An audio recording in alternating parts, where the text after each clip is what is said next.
আমাদের চারপাশের প্রকৃতিতে অনেক উপাদান ছড়িয়ে আছে, যাদের মধ্যে অনেক গুণাগুণ রয়েছে।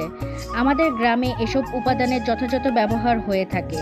প্রকৃতি থেকে পাওয়া তরমুজ, আঙুর, পিচফল, ফুলের পাপড়ি এবং গুণ সমৃদ্ধ পাতা ব্যবহার করে সাদা কাপড়কে রাঙিয়ে তোলা হয়। তাই এসব উপাদানের রস বের করে কাপড়ে ছেঁকে রেখে দেওয়া হয় কিছু সময়ের জন্য।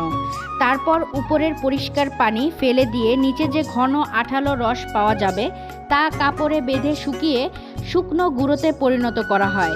সাদা কাপড় লম্বা করে টানিয়ে তার ওপরে বরফ রেখে বরফের উপর বিভিন্ন রঙের সেই প্রকৃতি থেকে পাওয়া গুঁড়োগুলো সাজিয়ে দিতে হবে।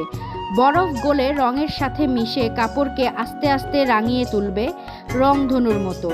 যে কাপড় দিয়ে তৈরি হবে অসম্ভব সুন্দর পোশাক, যে পোশাক পরে প্রকৃতির সাথে মিশে যাওয়া যায়।